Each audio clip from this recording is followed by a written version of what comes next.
When it comes to building a home, there are a ton of choices that you can make, and you can decide everything from brick and mortar to, caulking color and everything in between with some builders. Looking back, there's probably some times that people look at their build choices and they're like, man, I wish I really would have done that differently, or wish I would have added this, or if I was building, I would do this again. So today, this is kind of what I want to do. My wife and I, we've bought 3 new construction homes, and as a realtor, I sell a ton of new construction here in DFW. So I want to kind of give you my list of things. Like if I was building, these are things I wish I would have done, and I would do these differently next time, things that I would do again, and things that I probably still wouldn't do after helping tons of people build their houses and being part of those transactions. So if we haven't met before, my name is Zach. My team and I, like I said, we sell new construction real estate here in the DFW marketplace. So if you are relocating into our market, or you are here in our market and you're thinking a brand new home is the avenue that you want to go, we would love to help. So let's get right in, and I'm going to talk to you about the things that I would do differently if I was building my home again, and kind of why I would do some of these things differently. So number one, we didn't do this. I wish we would have gone up to the 8-foot doors. Some builders offer this as an option. Some of them do it standard depending on the price point and location. It was not standard at the time when we built our home in our community. It was an optional upgrade, and it was probably, I don't know, it was probably $2,000 to $3,000, something around those numbers. We didn't do it. We were trying to be a little bit more budget conscious. And I think looking back, like, I wish I would have done those 8-foot doors. There's something about them that just makes that home feel a little bit more elegant, a little bit more spacious. And it just adds a really, really nice touch. And I think it can take a builder home and just kind of really elevate it to make it feel like something special. So 8-foot doors is something that I wish I would have done, or I would do if I do again, if we ever build again. Second one that I would do is we had the option to elevate our entryway. Same kind of concept as the 8-foot doors. Like we could have raised our entryway. And we actually had it on our plan at one point, and we took it off and traded it for some other things. But to really elevate that entryway and give that nice wow feeling, especially on a single story home, you get that a lot. You get those high ceilings when you go up to those 2 stories. But if you're wanting to stay on a first floor or stay all on one floor, if the builder gives you the option to raise that entryway, I would 100% take it. I think it just adds to the light. I think all of it, it's a good win. Elevate the entryway and make it open. Next thing, I think this is the kitchen for me. And I think a lot of people don't realize that the place where you spend the most of your money realistically when you are building is 3 places, really: flooring, it's bathrooms, and it's kitchen. And this is one of those things I wish we would have done in our kitchen. Is most builders do a standard 36-inch cabinet stack. Some of them allow you to upgrade to a 42-inch cabinet without adding the uppers on the top, right? So that's a different thing. Like adding upper cabinets is one thing, but like just the taller, like a 42-inch kitchen cabinet, I think makes a world of difference. So we didn't do it. It was an option, I believe, when we built, and I've seen several of my clients that have done it. They've really created a space that looks nice, and it's clean, and it's usable cabinet space. Because I think a lot of times, you do those double stacks, and those, they look really pretty, but it's not super functional, right? But versus a 42-inch cabinet stack on the uppers in the kitchen, I think makes for a more functional use of that space, and it's a worthwhile upgrade. So that was 3. Number 4, I wish I would have, and I would do this differently, if the builder offers the ability to add extra concrete flat work on the back. So we extended our patio. We did that and did the full covered extension. But if we could have added more concrete around the backside, I think I would have done that with the builder. The reason I would say that is if you do it with them, that already accounts for your sprinkler lines, your irrigation, your grass, and things like that. Versus if you do it post-closing, you need to make sure that somebody comes in and reroutes those sprinkler lines and caps those lines accordingly.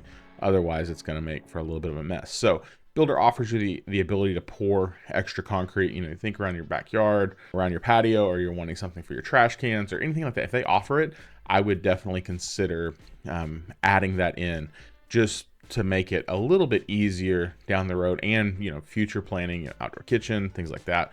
Wish I would have poured more concrete. Number 5, this one I think I could have been better about this if we would have just put a little bit more thought into it. And this is how we were going to use electrical plugs and how we were going to use certain spaces. So, at the time, we added a few plugs in a couple of places, but we probably should have thought a little bit more deeply of how we were going to use things. Like, for example, we wanted every TV in our house is mounted on a wall. Like every room that has a TV, they're mounted. And so I wish I would have thought through that I was going to do that and added those plugs up behind the TV so that we could hide the cords. We did it after closing. It was relatively easy to have an electrician come in and do that, but it's just one of those things I wish we would have thought through where we were putting plugs and thinking about making sure we had things like that. So things like TV mounts, things like if you have Dyson or one of those stick, like a Shark vacuums that you're going to hang in, if it's going to hang on the wall, it's like, oh, it needs to have a plug so that it looks nice and clean. Or, you want plugs in your garage. You want to make sure you have a 220 plug. You want to make sure you have a, for that future electric vehicle you're going to buy, dedicated outlet for your extra fridge or freezer. All of those things. I wish we would have taken a little bit more time. Now, granted, we built during COVID, so it was kind of a weird space going into those meetings and having those conversations. And so, like I said, knowing what I know now, I wish we would have taken more time to think through how we were going to use all of the different spaces in our house and plan plugs and data and things like that more accordingly. Number 6, this one, I wouldn't do this one. Here's my piece on this one. I wouldn't do this one with a builder, but I would do this before I move in. And this is epoxying our garage floor. I wish I would have done that before we moved in, but now our garage is full of stuff and it makes it incredibly difficult to go do. I don't know that I would pay the builder to do this because I think there's cheaper options like third party or even doing it yourself. But definitely before we moved in, I wish I would have epoxied our garage floor just and sealed it and made it look pretty. We had that in our very first house. We didn't actually pay for it. It was funny. Something with the builders got spilled on our garage. I think they spilled paint or something. And then the next day we came back and they were epoxying and I was like, oh, that's cool. So we had an epoxy garage. Haven't had one since. And I wish I would have done that before we moved in and put all the stuff in there. Second thing along the same lines is I wish we would have done a little bit more painting before we moved in. So now I'm not advocating don't pay the builder for a bunch of different colors because they're going to charge you.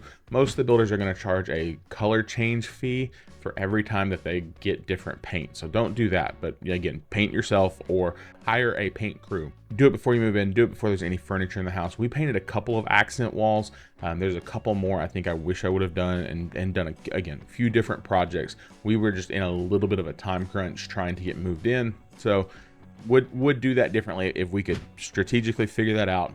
I would figure out ways to do a little bit more painting before we moved in. Number 8, I would do this one differently, and I've talked about this before, so learn from my mistakes. If your builder offers blinds and you're going to do just the straight like 2-inch faux wood blinds and they offer it as a package, take it from them. I was under the impression, I'm like, oh, I could do this easier and cheaper, and it was a pain. I'll just put it like that. There were things I didn't know that I wish I would have known. Measurements were wrong on my windows. I didn't measure in all 3 spots like you're supposed to. So I ended up actually double ordering several sets of blinds. And by the time it was all said and done, I spent more doing that than if I would have just bought them through the builder. Blinds for most builders, they're not a profit center. So it's like basically they're doing it at cost. And realistically, once you start pricing it, you're going to probably find that you're in relatively the same price with the builder versus outside.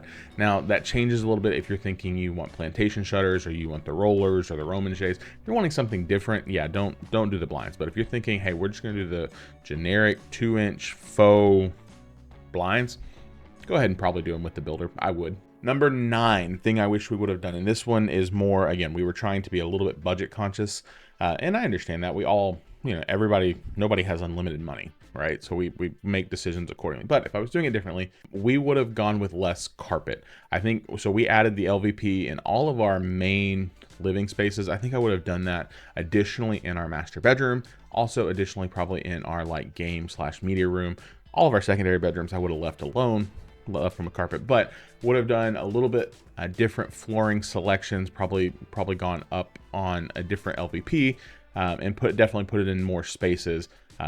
And just kind of went with the cost on that and rolled that in. So I wish we would have done that. So think through those spaces when you're having flooring laid, whether it's LVP or engineered hardwood or tile, whatever you're doing, just kind of think through that. This is also the pro tip where I would tell you, if you're going to rip it out, like if you already know, like, hey, we don't like any of the builders flooring, we're going to pull it up and put our own thing down. Carpet is a whole lot easier to pull up than tile is, and LVP, things like that. So if you know you're going to pull it out, I would say ask them to put carpet everywhere that you possibly can. Now obviously they can't do that in wet areas, kitchens, bathrooms, things like that, but anywhere else, if you know it's coming out, go with the cheapest carpet you can. That way it's easy for rip out, and so like when somebody's coming to reinstall, they're not having a terrible time and charging you extra money on that one.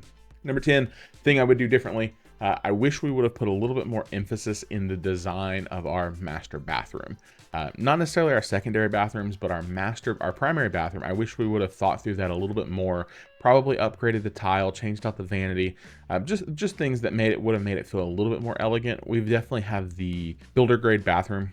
And you've seen them, there's nothing wrong with it. I'm just from a style perspective. And now it's one of those things where we're trying to figure out, hey, how do we do this? What do we want to do? And what's that actually going to look like? So I wish we would have put a little bit more thought and energy into what we were doing in our primary bathroom, and probably spent a little bit more of our budget there than what we did. This next one is a structural option that I go back and forth on. So I wish we had I don't necessarily want another full bath, but I wish we had a half bath. Those half baths are nice when you have people over. But those half baths are nice, but the challenge is when, like in our particular plan, when we were gonna take the half bath, we would have lost some storage space. So I go back and forth. I wish we would have added it, but at the same time, I'm grateful that we have the storage space. So I wish there was a configuration where I could have kept both. I think there could have been, but consider adding, if it's an option, adding those half baths and even adding the third full bath for some people. I wish we would have done that. Okay, last one on my things I would do differently, and then we will get into the things that, like, hey, if we ever build again, these are definitely things that I'm for sure gonna do. So I'm telling you that you should probably do them. Last thing I would do differently is, when they install your mirrors in your bathroom, like those big glass sheets, they clip them in the corners, and then they put a ton of glue on the backside. And the challenge with that is, if you ever want to take them out, so like I was talking about earlier with our master bathroom, if you ever want to take them out, that glue is going to damage your drywall. So if you're going to replace those mirrors, and you're like, hey, we're ordering something on Wayfair, or we're Williams Sonoma or Amazon, or whatever, IKEA, ask them not to. Some builders you can ask them to not glue those down. They can either A, just clip them, or B, you can ask them to remove them altogether. That's not every builder that will do that if you're building from the ground up, but there's some that will.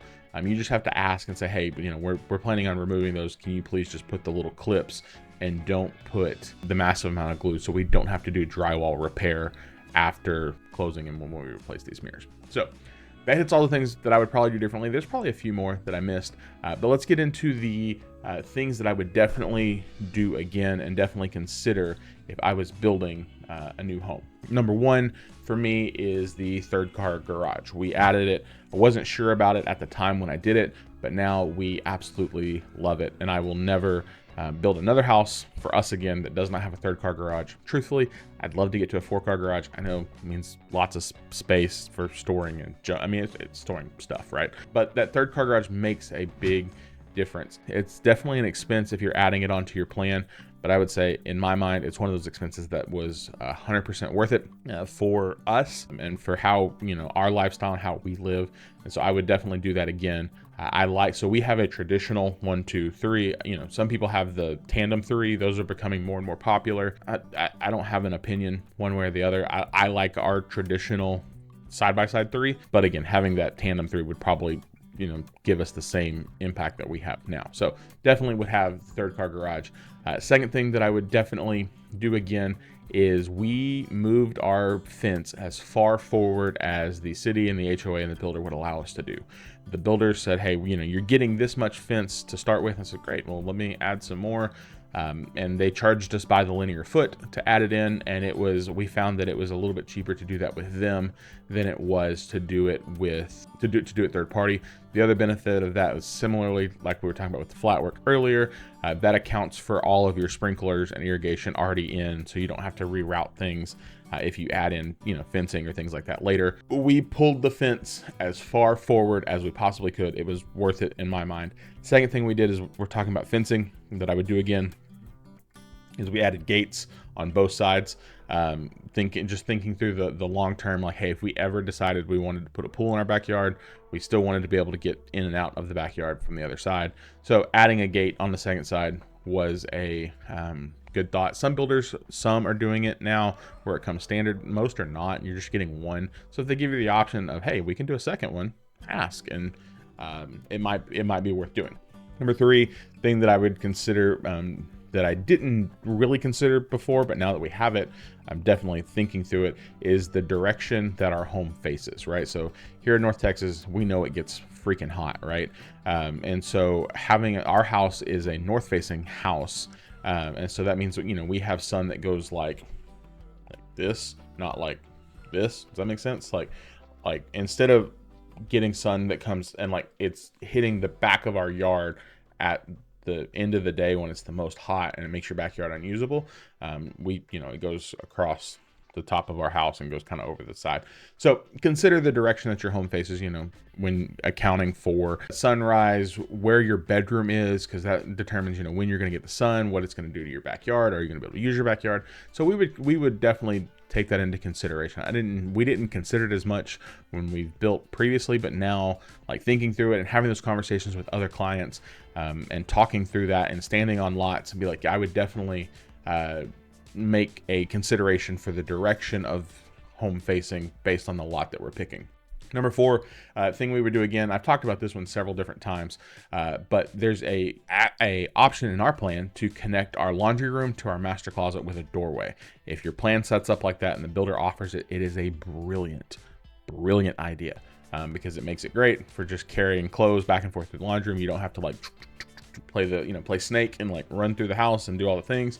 Also makes it great when you come home after a long day and you're like, hey, I just need to get through in from the garage to the laundry room into the master bathroom, and it makes it a whole lot easier. So if you have that door connection and it's an option, add it in. It makes the world of difference. I would 100% do it. Number 5 thing we would do again, and a lot of builders are adding this in, but if they like standard, but if they don't, add it. We have air returns in every single room in our house. Like, we have all the different returns, right? Helps regulate pressure in our home. It also helps regulate temperature. It's so that, you know, like when you're at your grandma's house and like the one door closes and it like slams the door down the hallway, right? It's because the air is not moving at equal spaces. So add those in, make sure you have those returns in all of those rooms. Again, it helps regulate temperature, helps regulate pressure, and it's just a win. Like I said, a lot of builders are doing it. Highland does that standard. Some other builders are doing it standard, but some you have to add it. If you add it, if it's an option, I would say potentially add that. Number 6 things we would do again, patio extension. We paid for the extended patio and it was well worth it. It's tied into the roof line. It makes it look beautiful. And it's part of the warrant, and it's part of our warranty. So it looks great. If they offer you the option to extend the patio, take it. It's a thing that I would say is well worth it. Along those same lines, we had the option to extend our master bedroom, number 7, and so we have like a sitting room space, and it's like the 8-foot door thing for me. It adds an extra elegance to our space. And we love that. So it was a structural option. So that's kind of those ones that I would say, hey, make sure you get your structural options right. Get the things that you know you want, because you can't change those things later. So having that extra sitting space in our bedroom really, I think, makes a difference, and I love it. It's one of my favorite parts of our house. So I would do those 2 extensions again. Number 8 thing I would do again, let's see if we can run through some more of these rather quickly. Christmas light plugs. So we put plugs up in our eaves or soffits. They're on a dedicated switch, so when there's no cords hanging down, it looks pretty and clean. So Christmas light plugs would definitely do that again. Number 9 would definitely add the trash can pullout in the kitchen islands or kitchen cabinets. It's usually a relatively low-ish cost for most builders, but it's a nice cost where you lose a little bit of cabinet space, a little bit of drawer space, but trash can pullouts would be the thing that I would definitely add. Would do again. Number 10, High ceilings, I wish they were all almost higher, you know, like be like Creed, be like, and you take. But anyway, I would like higher ceilings. I would do that again. I think ours are 10 or 11 at this point. I think I would love to go to like 15 if that was an option, and be on one floor. Super great. So builder gives you the options to elevate your ceilings. Take it, do it, and run with it. So, and then last one on my would do again, we would go to a tankless water heater. It was about a $2,000 upgrade at the time. It was worth it because it means we have constant hot water, not instant, constant. Know the difference, but would definitely do that again. All right, couple items that would say, hey, these are on our wish list as I've helped clients. They've done that we've either built these things or they've added these things or I've seen these things in design. Like, I would add these to my wish list. And if, you know, money was no object and we could do all these things, this would be a wish list item for us. Number one, 4-car garage. Talked about this earlier. Like I said, we have 3. Would love to have 4. Just gives you space for toys and fun and stuff. Number 2, this one came up recently, and I had never thought about this until she said something. And now that I've thought about it, I can't not think about it. So I had a client recently. We were doing their design, and she goes, "Hey, can we get a second dishwasher?" And I was like, "What?" I was like, "Yeah, can we just like sink, dishwasher?" And I was like, "Why?" She goes, "Well, you know, we've got 5 kids, and so there's always dishes to be done." She goes, "I know I'll lose a little bit of cabinet space, but can we build it in?" And they're like, "Yeah." And I was like, "That is freaking brilliant." So she's like, "Yeah, we always have 2 dishwashers. I've always thought about it. So now that I've seen it done, I can't not think about it." So 2 dishwashers seems like a cool wish list item that if the builder lets you do it, add it. Number 3 on my wish list. So most of the builders now are switching to these like white boxes for all of your data points. So you'll see them most of the time. They're in your laundry room or they're in your master closet, and it's where your Wi-Fi and all that stuff, it comes in and terminates in your home. I think that's awesome, but I want like a media closet. Like I want almost like a server room that all of those things could come together and hold. Like I said, it makes me a little bit of a nerd. Terminate cameras, terminate Wi-Fi points, like a true media closet. Yeah, could double as one of those. I think that would be awesome. Number 4 on my wish list is an ensuite in every bedroom. If your budget allows for it and you can make it happen, bedrooms with their own ensuites, or even Jack and Jill style where they're, bedrooms are connected by a bathroom. I think it's a brilliant design idea. So on our wish list, talked about it earlier. Number 5, higher ceilings. Again, I want to keep going higher, but also keeping everything on one floor. I'm not a fan of 2 stories. I know people love them. We at one point had a 3-story like townhome, and it was the worst. So I want to go as big and as wide as I can on one floor while having as much yard as possible. I would consider that. Number 7, have a client doing this one, and I had never thought about it, but I think it's a really cool idea, is they're adding central vacuum lines. And so they have like hose lines throughout the whole house that are hooked to a central vacuum in the garage. It's like, that's awesome. And then you just get the one little attachment. Secondarily, I've seen people now that have like the laundry chutes that are the vacuum laundry lines that run, I think, super cool things. We're getting into custom stuff now. Number 8 would be a hot and cold water bib in the garage. I think it'd be cool to have that to hook up for like a pressure washer, wash cars, things like that. So hot in the like hooked on the inside of the garage. And then number 9, staying in the garage. If you had an option to get taller garage doors, I know some builders do that standard, but getting up past a 8-foot garage door, I'd like I don't need like the giant like RV style, but like just a little bit extra space. As somebody who drives a full-size pickup, my truck fits in the garage, but it feels real close. Like I get a little scared every time we pull in. So those are wish list items. And then 3 things that I still wouldn't do. One is we didn't give up storage space. I wouldn't give up storage space. I wish more like builders were conscious about pantries, storage, and like coat closets. They're kind of taking those away, so I wish they would get back into those. I wouldn't do my own blinds again. I said that earlier. And then last one for me is the triple slider. I think people love it because it looks pretty. I just don't know that it's functional. And they're expensive. Most builders, their cost between $9,000 and $19,000, and we live in Texas and it's hot, and I just don't know how often you would actually have those all the way open and letting in the 110-degree weather and humidity that we have in Texas. Like I said, they're pretty. I just don't think they're like functional long term. I wouldn't spend my money on it, but that's just me. So we made it. That's a lot. I rambled a little bit. Didn't mean to do that. I am so sorry for that. But if you have questions about buying from a builder, whether it's dirt and going all the way through the process, or it's, hey, we're buying off their inventory and getting a really great deal with incentives, which is why we love new construction, because some of those deals right now are fantastic. Just to put it lightly, like, just say it like it is. Builders have money to help get you into those homes, pay your closing costs, buy your rates down, and I want you to take advantage of that. So if you have questions, as always, comment down below. Contact information is right there. If we can help you in any way, the team and I would love to do that. Please reach out. And if you need anything, we're here to help answer questions. Like I said, if you're here or you're coming here, I don't care. We welcome you. Welcome to Texas. So thanks for hanging out with me today. If there was something I missed or there's something you thought about, let me know down in the comments. I'd love to talk to you about it. Appreciate your time. We'll see you guys in our next video. So bye for now.